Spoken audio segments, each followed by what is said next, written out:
Okay, we are in the gym. Now a lot of fitness programs, a lot of diets, a lot of training programs will try to sell themselves as being easy, and they will offer you amazing results after only 90 days or whatever. And that's because they're trying to sell to people who want the magic pill. A lot of people want a minimum amount of effort or literally not changing their previous lifestyle and getting the maximum results. That's not reality. The reality is the exact opposite. Losing weight, getting fit is brutal. It is like going to war, which is why very few people look like Brad Pitt in the movie Troy or Fight Club, and very few people look like models in the Calvin Klein ad when Calvin Klein models still looked fit. And it's more like the movie Matrix, where you either pick the blue pill or the red pill. For people who haven't seen the movie, the protagonist Neo is offered the blue pill, in which case he goes back to his old life. That's you. If you want to go back to your old life, then you're always free to do whatever you want. But if you're thinking about making a change to your life and watching this, then you probably don't even enjoy your old life. You want to take the red pill.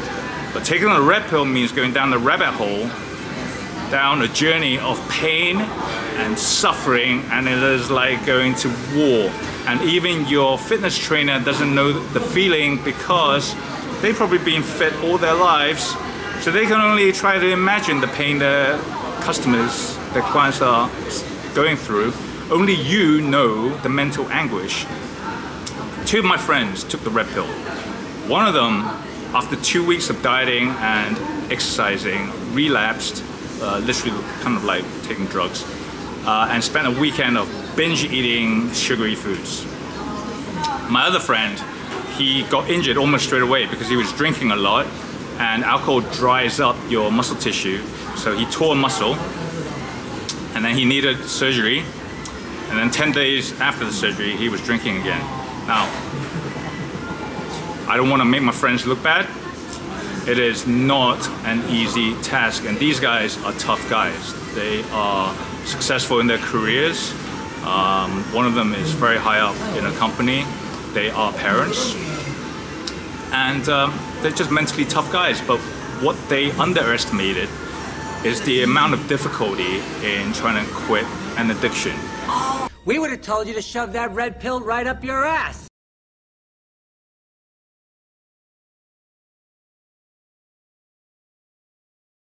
Quit an addictive behavior, there are two parts of your brain that are fighting it out.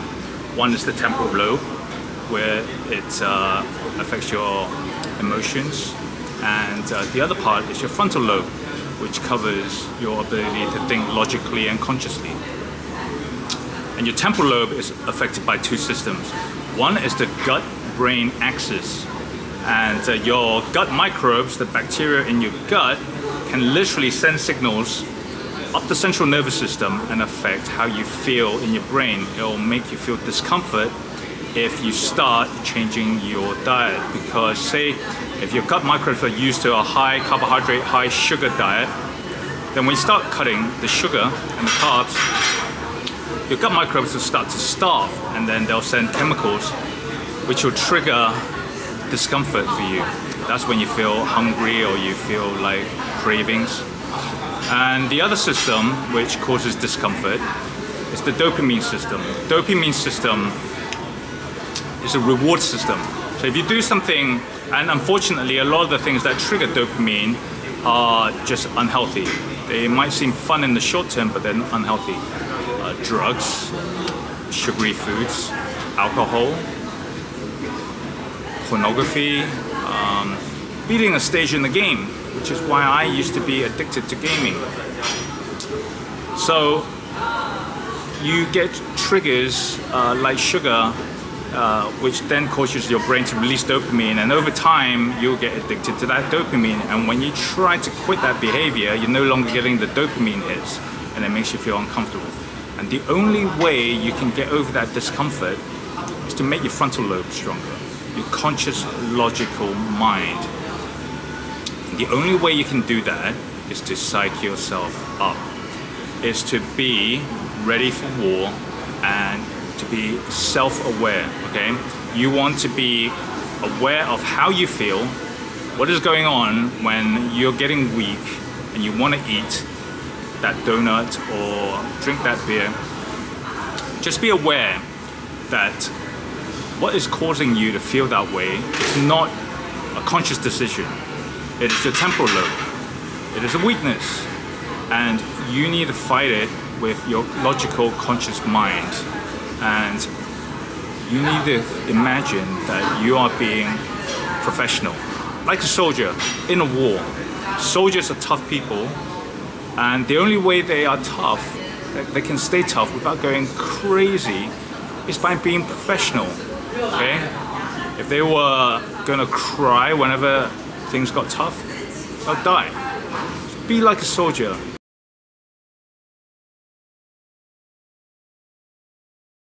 It takes a month to get over the hump, to get results, for the addiction to go down, and for you, your body to start releasing endorphins, for you to feel good from the effects of exercise.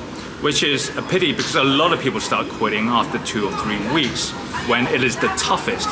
When if they had tried to push it to 1 month or longer, they will start to experience the benefits of their exercise, and they no longer feel as addicted to their previous lifestyle. Plus, they'll start to see results. Their body will start changing, and then that in turn will motivate them to try even harder. For example, one of the things that motivated me to try even harder was after a month when my body started changing. You know what I did? I started biking around town topless. Now, I have never seen anybody else in Taipei where I live cycling around without a top on. It is disgraceful, it is shameless. People were looking at me in weird ways. Some people, I bet you, were thinking, this guy is a weirdo, or they were thinking, this guy is a dick. Well, I don't care, because I bet you some people are thinking, well, this guy's got a good body. Even gay guys, and I don't care, that's awesome. If anybody thinks I've got a good body, that motivates me to do even better. Just be shameless, just be vain. Who cares what other people think? All that matters is what you think. What you do is your life, and you want to improve. So whenever you get a chance to you know, be shameless about your results, go ahead and do it. If you don't want your friends to hate you, then go and post in some bodybuilding forum or some fitness forum about your body transformation, and people will literally always praise you when you make positive changes.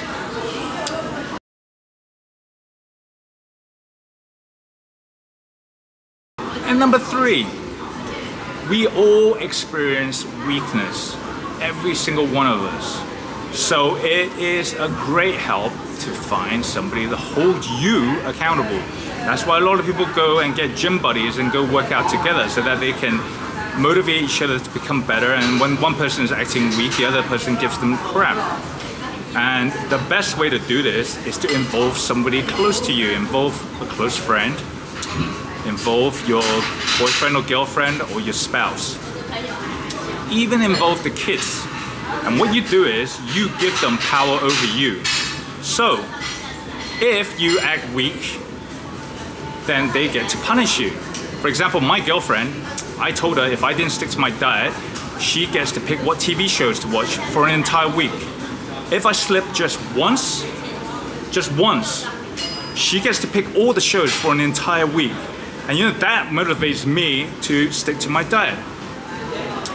And another positive thing that comes out of this, if you get your family involved, is that you start to inspire them to become better themselves.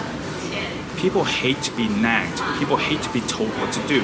If you tell your children or your partner if they're gaining weight that they're gaining weight, you're looking for a fight. You're going to be in trouble. But if you start doing it yourself and they see you changing, then suddenly they're going to wonder what's going on.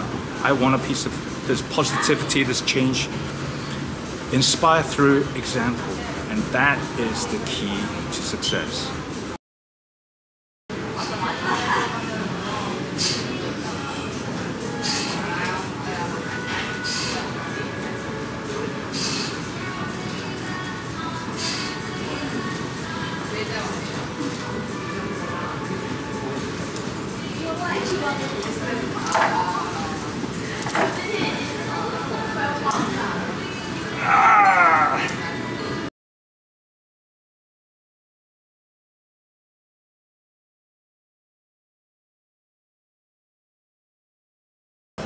Sometimes you'll hear people complaining on forums, in fitness and bodybuilding forums, that they're working out really hard and eating less, trying to run a caloric deficit, but they're not losing any more weight.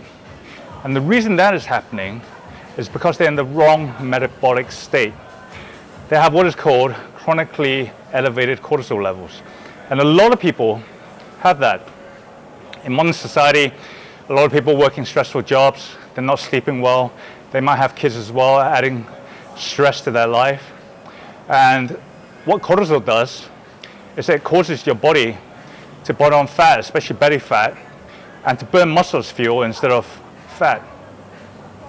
So a lot of people, what they're doing is they're basically overtraining, and as a result, their body is going, oh, I need to protect my body from losing even more fat, so I'm going to release cortisol and deposit fat, especially around the belly area. And the way people lower their cortisol is through de-stressing. You can do meditation in your spare time, or if you get stressed out at work, just take some time to breathe deeply. Consciously breathe as deep as you can and exhale slowly to calm yourself down, lower your heart rate, get more oxygen in the blood. It's as simple as that. Plus, you need to sleep as well as you possibly can. Okay? Try to get as much sleep as you can. Lowering your cortisol will help you sleep, and when you sleep more, you will lower your cortisol, so you get a positive feedback. The next metabolic state, which you want to avoid, is being in an inflammatory state, which usually comes either because you're not, again, not sleeping well, or you're eating too much carbohydrates, especially sugar. Sugar is highly inflammatory, and so is alcohol.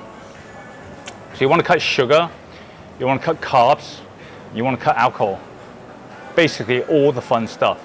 So again, it's not going to be an easy task, but if you're inflamed, then you're not going to be able to lose weight properly, and you're even going to have problems like getting arthritis, and they've shown that inflammation of the brain basically leads to Alzheimer's disease. So people who get things like dementia, they've gotten it because their bodies and their brains have been inflamed for too many years, basically. And state number 3 is being insulin resistant. Again, this has to do with carbohydrates and sugar. So when you eat sugar, when you eat carbs, it will raise your blood sugar level. And then your body, your pancreas, will release the insulin to bring the blood sugar level down. And all that sugar goes into your fat cells. That's how you get fat. To add insult to injury, insulin will block your ability to burn fat. So you put on more weight and you can't take the weight off if you are insulin resistant. And your body becomes insulin resistant when you repeatedly raise your blood sugar level over and over again. This is when you're eating high carb diet, high sugar diet. And over time, your body becomes resistant to its own insulin. And then it will try to produce more and more insulin to try and lower the blood sugar level. That's when you become a type 2 diabetic. So those are the 3 states you definitely want to avoid if you want to get fit and you want to lose weight.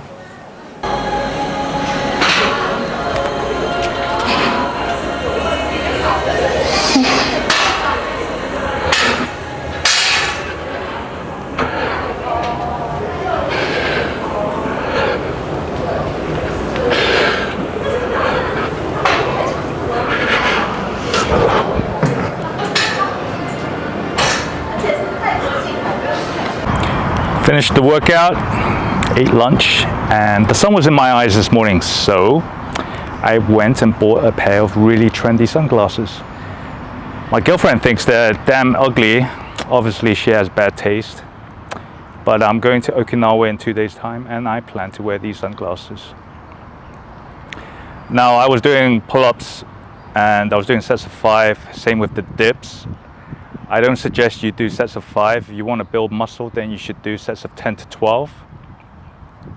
But I'm doing sets of 5 for my workouts because I want to get stronger, because I want to lift heavier weights so I can get more attention and views on YouTube. So do me a favor and hit the subscribe, the notification and the like button. It'll really help me out if I can grow this channel.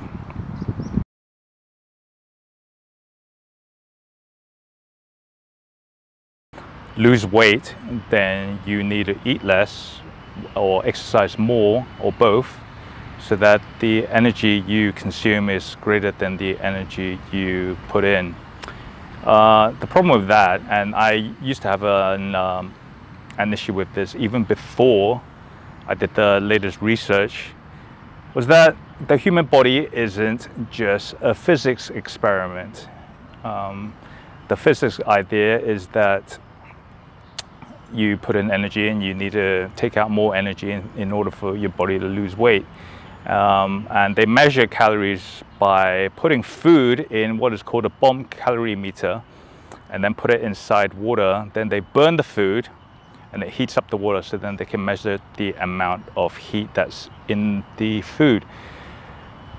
Well, I have an issue with this because even when it comes down to mechanics, if you got a jet engine and you put gasoline in it, will the jet engine actually work? Will the plane fly? No, I would guess it will crash.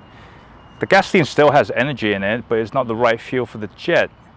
The same if you put gasoline in a diesel engine or diesel in a gasoline engine, it's just not going to work very well. And I guarantee you cars and planes are actually a lot simpler than the human body. The human body has thousands of enzymes and hormones and different metabolic pathways, some of which, when they're switched on, are antagonists and switch off other metabolic pathways. It's just a very, very complex system, and if the system isn't working efficiently or properly, then I will argue that calorie in, calorie out doesn't work. So the new model, so the old model is energy balance model, and the new model is the calorie insulin model. And it matters, the difference matters because according to the old model, you can eat absolutely junk and you will still lose weight. According to the new model, the problem with some people not being able to lose weight is because they've become insulin resistant, and that metabolic problem means that they can't burn fat efficiently. So they have to get their insulin resistance down by eating less sugar, eating less carbs, before their body can respond to calories efficiently. In other words, if you have a problem with losing weight, then you have to get healthy before you can lose weight.